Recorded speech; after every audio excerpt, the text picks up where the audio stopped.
has GA1. She is unable to break down protein, and by feeding her protein, the acid had built up in her body, and at the point of illness it had attacked her brain. So we spent a month at Great Ormond Street, like I said, getting to know her, feeding her medications, and then I came home and I was very focused on just caring for Evie and a disabled child. When I was prior to leaving Great Ormond Street, they do tell you of some charities that will be able to help people that you can become involved with, that may help.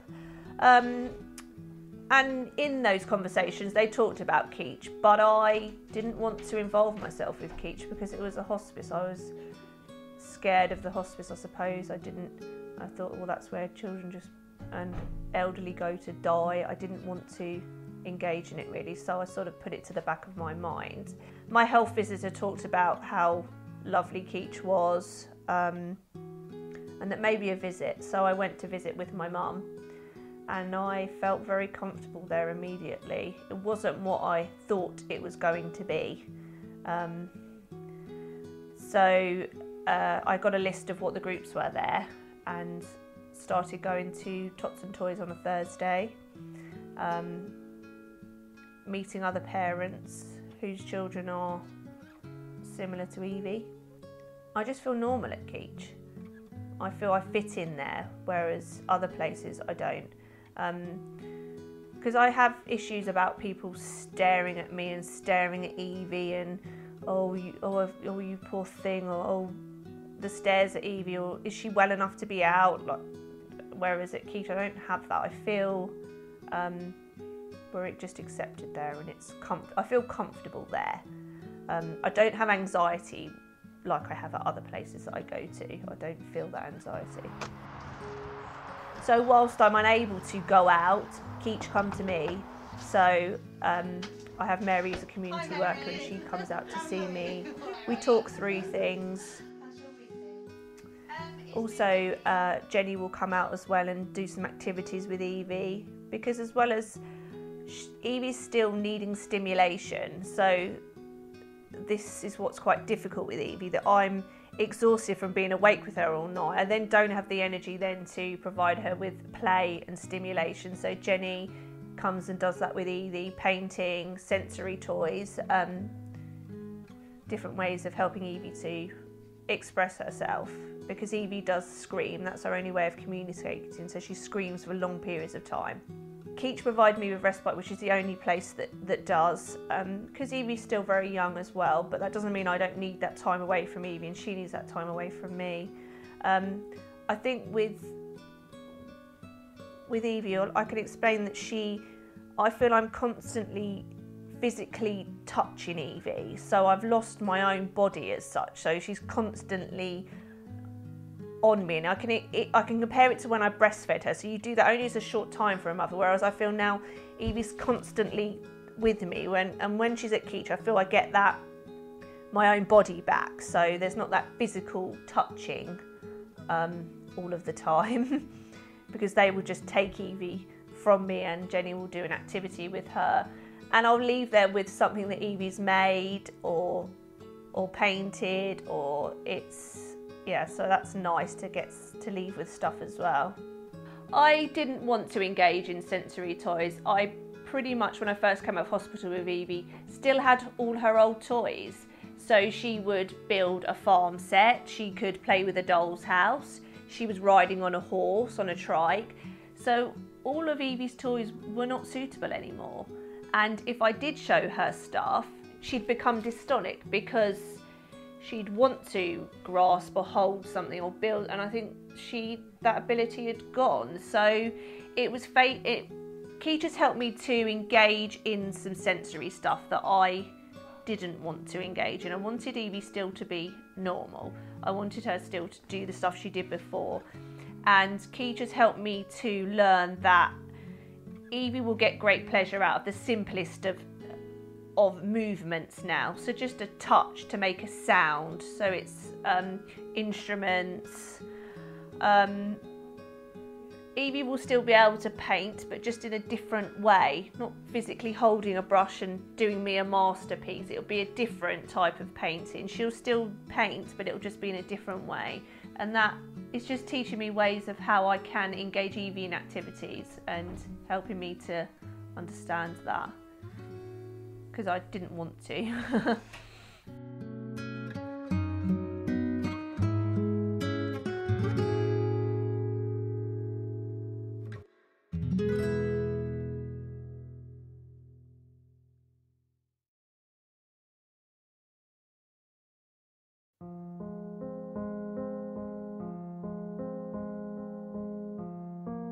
Lexi was born by emergency caesarean section.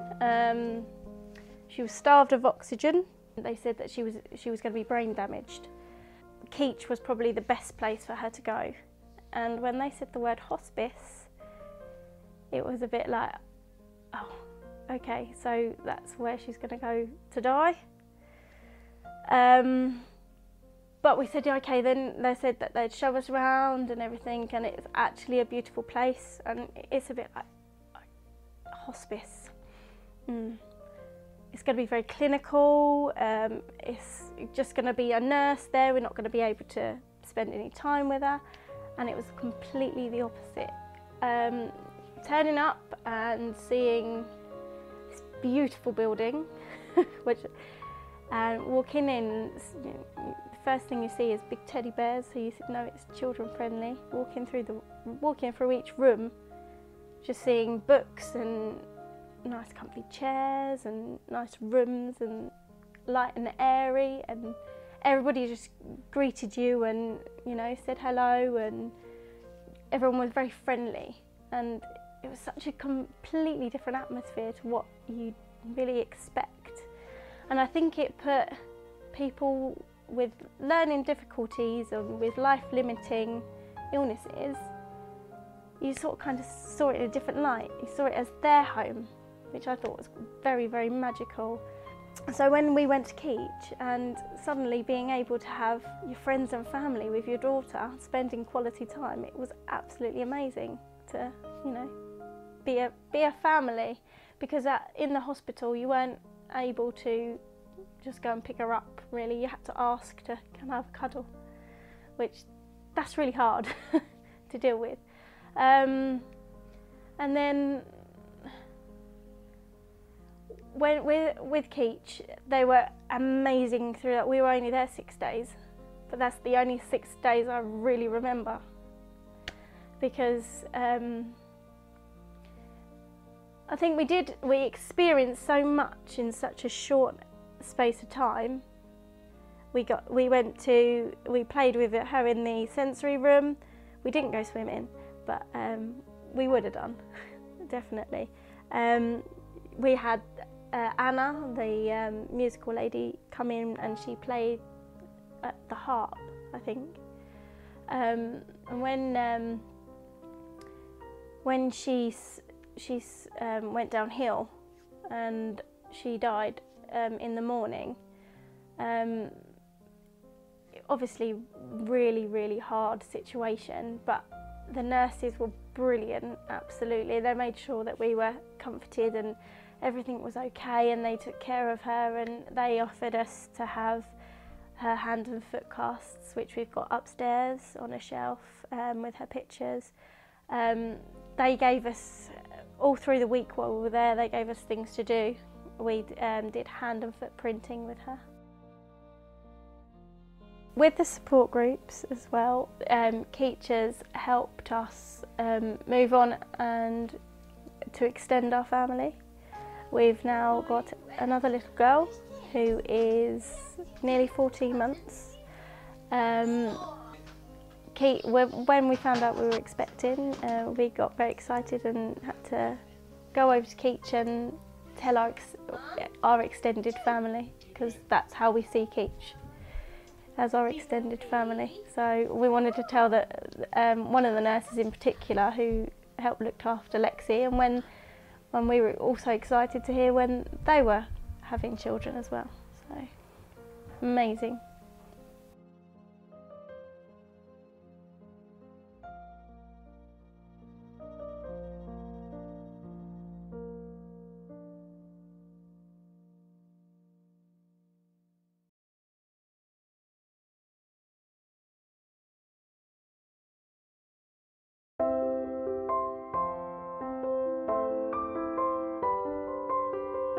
Charlie was diagnosed in 2003 with Rett syndrome.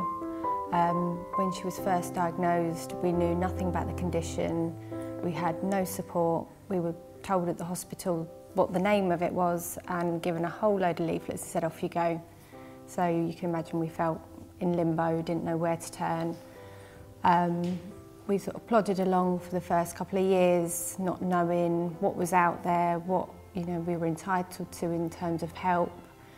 And I think in about 2007, a friend of mine who had a daughter with Rett syndrome was using Keech, and she said about looking into it and finding out if Charlie could access it as well. So I said to my husband about it, and he said, no, she's not going to a hospice. She's well, there's nothing wrong with her, we're not going.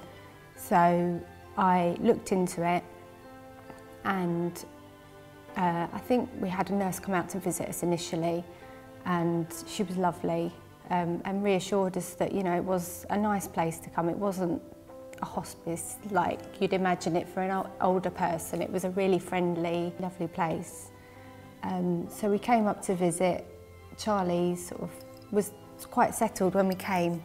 She was happy to be here, and then we arranged for our first visit, our first day.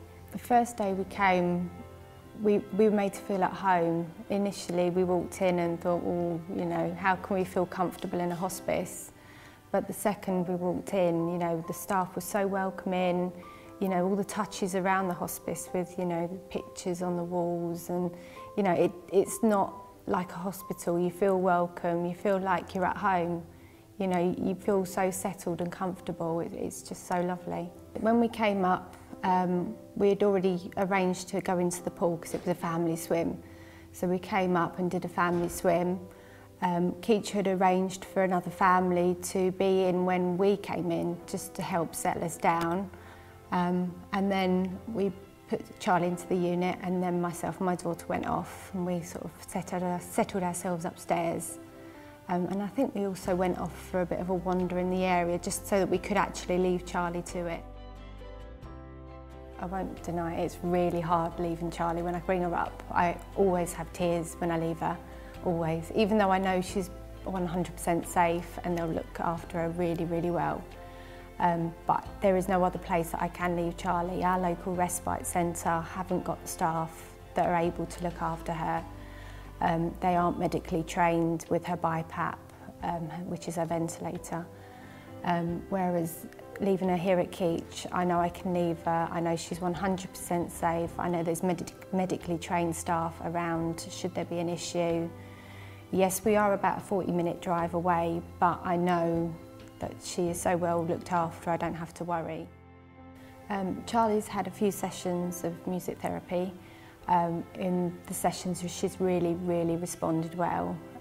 She has very limited hand use, but when it's come to the therapy sessions, she's really been reaching out for things like the tambourines, scratching them, and just little movements, but it's keeping her hand movements. The one-to-one time as well is really great because you can engage Charlie and really get her focused on what she's doing, and she seems to really enjoy music therapy sessions. I live in Welwyn Garden City in Hertfordshire, and I had never heard about Keech until a friend told me that she was using it, even though she was living in Bedfordshire. So I self-referred and found out all the information online. And I can't imagine how many other families aren't being reached in Hertfordshire that could do with this support. Without it, we would be lost sometimes.